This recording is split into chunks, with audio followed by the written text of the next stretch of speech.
मुझे पद्मश्री मिला है, लेकिन उद्योग और ट्रेड में। जिस समाज में कभी खाना नसीब नहीं था, जहां कपड़े तक ढंग के नहीं थे, जहां रहने के लिए घर नसीब नहीं था, ऐसे लड़की को पद्मश्री मिला उद्योग और ट्रेड में। और एक खुशी की बात बता दूं कि नारी शक्ति 8 मार्च को नारी शक्ति मिल रहा है मुझे प्रेसिडेंट हाउस में, प्रेसिडेंट के हाथों से।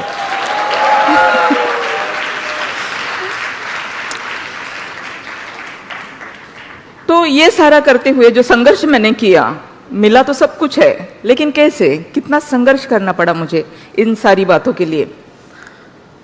मैं कमानी ट्यूब्स लिमिटेड की चेयरमैन हूं आज, जहां मैं कुछ भी नहीं थी, जीरो भी नहीं थी, लेकिन आज एक ऐतिहासिक कंपनी की चेयरमैन हूं।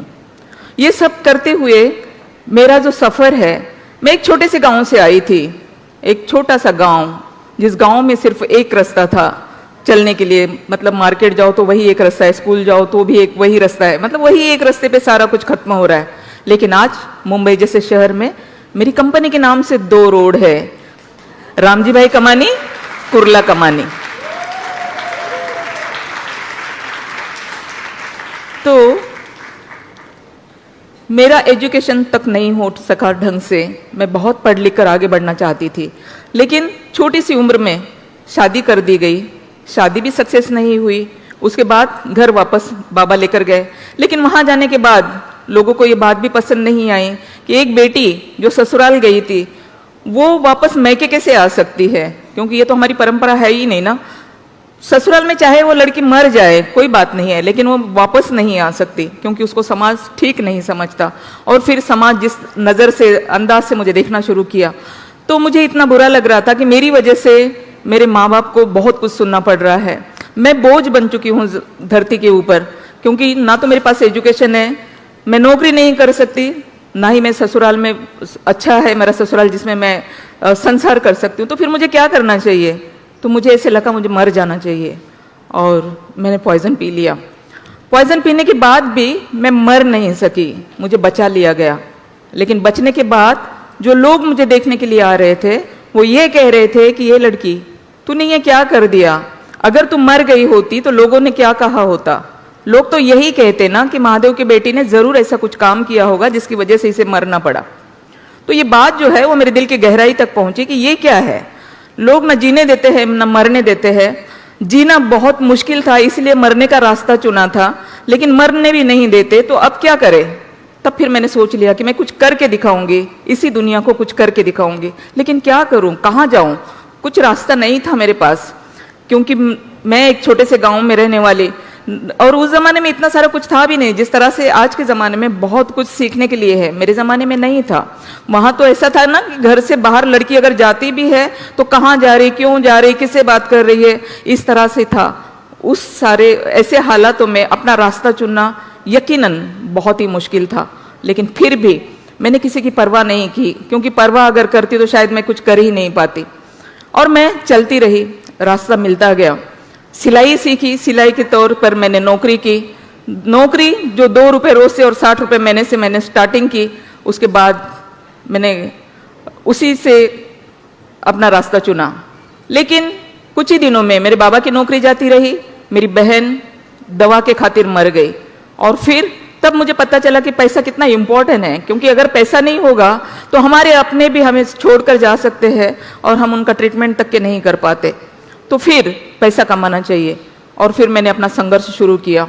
कहाँ से आएगा, कैसे आएगा, कहाँ जाऊँ मैं, सोचती रही। और फिर पता चला कि सरकार की कुछ स्कीम है जिसमें से हम लोन ले सकते हैं और कुछ कर सकते हैं, और मैंने 50,000 का लोन लिया।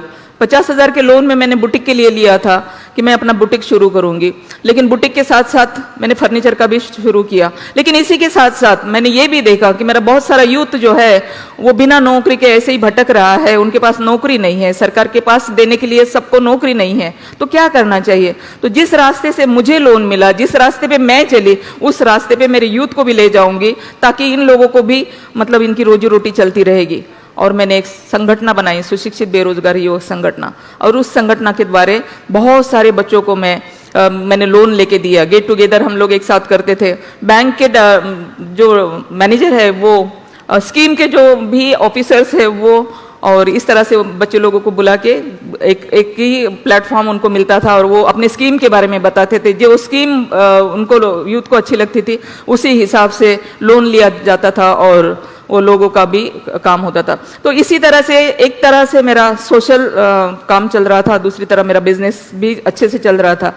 यही करते करते लोगों के बीच मेरे लिए बहुत अच्छी भावनाएं होने लगी कि ये जो लेडी है ये बहुत अच्छा काम करती है, और मेरे पास जो भी लोगों की तकलीफें होती थी वो मेरे पास आते थे। तो इसी तरह से मेरे पास एक प्लॉट आया और वो प्लॉट में काफ़ी सारे लिटिगेशन थे, वो लिटिगेशन मैंने दूर किए, और वहाँ पर जब बिल्डिंग बनाने की बात आई तो 99 की ये बात है, 95 में मैंने प्लॉट लिया था, 95 से लेकर 99 में मैंने उसको क्लियर किया। लेकिन हमारे पुरुष प्रधान देश में एक महिला वो भी बिल्डर बने, ये हजम तो नहीं होगा ना। ऊपर से मैं बुद्धिस्ट हूँ, एक बुद्धिस्ट, ऊपर से महिला, और ये बिल्डर बनेगी, क्योंकि बिल्डर तो सिर्फ पुरुष बन सकते हैं, महिला कैसे बन सकती है। और फिर मेरे नाम की सुपारी तक की दी गई, सुपारी दी गई। लेकिन मेरी नसीब अच्छी थी कि जहाँ पे ये मीटिंग चल रही थी वहाँ से एक आदमी मुझे आकर बताया उसने कि मैडम आप अपने गाँव चले जाइए क्योंकि आपको आपकी सुपारी दी गई है। तो यहाँ बहुत सारी महिलाएं बैठी हुई है, मैं उनसे पूछना चाहूँगी कि अगर आपको कभी पता चला कि आपको कोई मारने वाला है तो मुझे बताइए आप क्या करने वाले हो, क्या करने वाले हो बताइए। क्योंकि मुझे उस आदमी ने ये कहा था कि हम रिक्वेस्ट करते हैं आपको कि आप अपने गांव चले जाइए क्योंकि आपका मर्डर होने वाला है। तो मैं डरी नहीं, अपने गांव नहीं गई, क्योंकि अगर मैं डर जाती, अपने गांव चली जाती तो आज इस स्टेज पे यहाँ पे खड़ी ना होती, किसी खेतों में काम कर रही होती।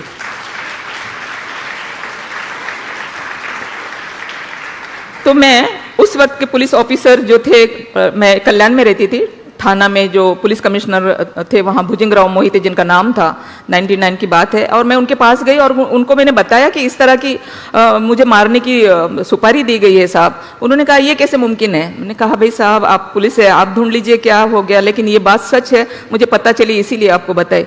पुलिस ने देखा, कार्रवाई की, लोग पकड़े गए। लेकिन उन्होंने मुझे एक सलाह दी कि आप एक काम कीजिए, अभी आप बिजनेस में आ ही गए हो और आपको अभी पता चला है, लेकिन नेक्स्ट टाइम हो सकता है कि पता ना चले, तो आप क्यों नहीं अपने लिए सिक्योरिटी ले लेती हो। तो मैंने कहा साहब सिक्योरिटी लेकर कहाँ लेकर घूमूंगी मैं, मुझे सिक्योरिटी नहीं चाहिए, देना हो अगर तो मुझे रिवॉल्वर लाइसेंस दे दीजिएगा।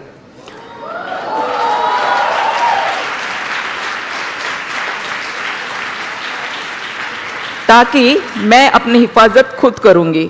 और आपको यकीन नहीं आएगा, शायद भारत की मैं पहली महिला होंगी कि 11 बजे मैं साहब के ऑफिस में गई थी थाना कमिश्नर के पास, और शाम को 6 बजे मुझे लाइसेंस मिला, एक ही दिन में। तो उसके बाद बहुत सारे ऐसे क्योंकि मेरा काम तो इसी तरह से था, मैं आगे बढ़ती रही और कई बार ऐसे होता रहा। लोग कहते रहे कि बस आप इस तरह से काम कर रहे हो, कहीं ना कहीं आपको कोई मार डालेगा। मैंने कहा कि मेरा रिवॉल्वर है मेरे पास, उसमें 6 गोली है, जब तक 6 गोली है तब तक कोई माइकलाल मुझे मार नहीं सकता। तो मैं इस तरह से काफी संघर्ष से मैं आगे बढ़ी हूँ, और मेरे पास से डर नाम की कोई चीज नहीं है। मैं आप सबको भी ये कहूंगी कि डर जिसके पास में है वो आगे बढ़ ही नहीं सकता, क्योंकि हमारे पास होता है ना छोटा छोटा डर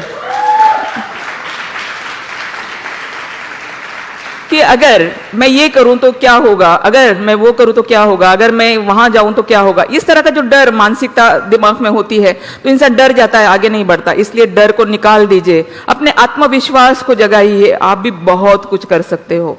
और मैं इसी तरह से कमानी ट्यूब्स लिमिटेड जैसी बहुत बड़ी कंपनी, जो ऐतिहासिक कंपनी है, जिसको नेहरू गांधी का वारसा लगा हुआ है, ऐसी कंपनी, और ऐसे कंपनी के कामगार मेरे पास आए और उन्होंने कहा कि ये कंपनी आप मैडम टेक ओवर कर लीजिए। अब आप देख लीजिए कि मैं एक देहात से आई हुई लड़की, जिसके पास ढंग का एजुकेशन तक नहीं है, जिसने कोई MBA नहीं किया है, जिसके पास कुछ भी नहीं है तो सिर्फ हिम्मत, काम करने की बहुत सारी हिम्मत, ना तो कोई डर, ना तो कोई, और पूरी ईमानदारी और सच्चाई के साथ में अपना काम करना है, काम को अपना 100% देना है, तो यकीनन रास्ता अपने को मिलना ही है, मंजिल अपने को मिलना ही है। और मैंने उस कंपनी को टेक ओवर करने की कोशिश की, मैं वहां गई। मैंने वहां जाने के बाद में 116 करोड़ का कर्जा था, 140 लिटिगेशन के केसेस थे और 2 बड़ी यूनियन थी उस कंपनी के अंदर। कंपनी सिक हो चुकी थी। 87 में सुप्रीम कोर्ट में पहली बार वर्कर्स को चलाने के लिए कंपनी दी थी। 87 में देने के बाद में 97 तक वर्कर्स ने किसी तरह से मतलब कंपनी को चलाया। लेकिन उस वक्त बैंकों ने आगे बढ़ बढ़ के बहुत सारे पैसे हमारे वर्कर्स को दिए कि भाई चलो वर्कर्स से कंपनी चलाएंगे, देश में नई क्रांति आई है। क्योंकि ये पहली ऐसी कंपनी है जिस देश में सिका एक्ट तैयार हुआ इस कंपनी की वजह से। पहली ऐसी कंपनी जिसकी वजह से मालिक को बाजू में करके वर्कर्स को मालिक बनाया गया। लेकिन वर्कर है, नहीं वो चला सके कंपनी को। तो 97 में जब कंपनी फिर से लिक्विडेशन में, 3 कंपनियां थी कुरला में, कमानी इंजीनियरिंग, कमानी मेटल्स और कमानी ट्यूब्स, 2 कंपनियां ऑलरेडी लिक्विडेशन में जा चुकी थी और कमानी ट्यूब्स को मैंने बचा लिया। अब ये कमानी ट्यूब्स को बचाने के पीछे 116 करोड़ रुपए का कर्जा है। ये कैसे हुआ?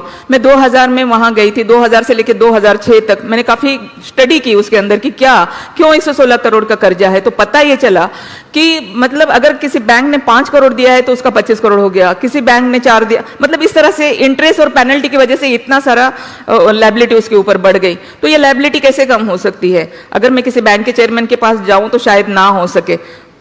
तो मैं उस वक्त के जो फाइनेंस मिनिस्टर बैंकिंग थे उसके पास गई और उनको मैंने रिक्वेस्ट की कि देखिए साहब, ये सुप्रीम कोर्ट का बेबी है और ये भी लिक्विडेशन में जा रही है, 2 कंपनियां ऑलरेडी जा चुकी है और मैं इसे बचाना चाहती हूँ क्योंकि इसके वर्कर जो है ये मेरे पास आए थे और आज वो भूखे मर रहे हैं, तो मैं उनके खातिर ये काम करना चाहती हूँ।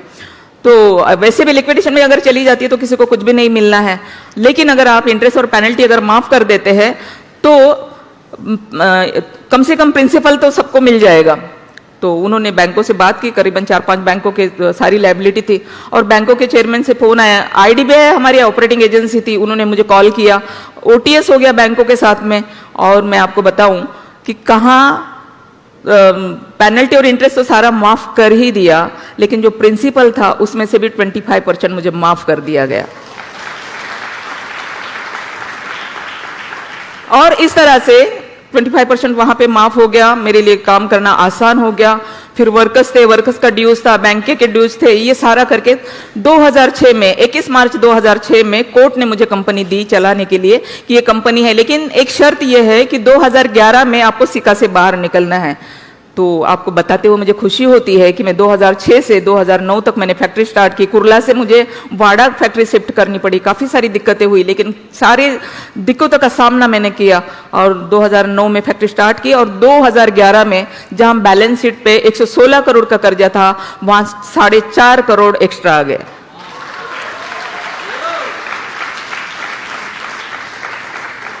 तो इस तरह से मेरा संघर्ष रहा और बहुत सारा है बताने के लिए, लेकिन वक्त हमारे पास कम है, इसलिए बहुत कम में ही बात करेंगे।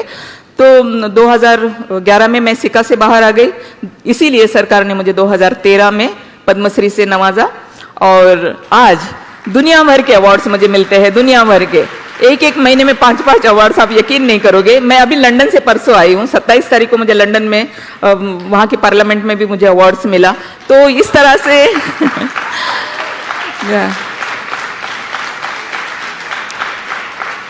तो इस तरह से एक जीरो से हीरो बनने की कहानी है मेरी। और अगर आप सब भी मेहनत करें, हिम्मत से अपना काम करें, सच्ची लगन और यकीन से काम करें, तो यकीनन आप सब भी कल्पना सरोज की तरह बन सकते हो। Thank you.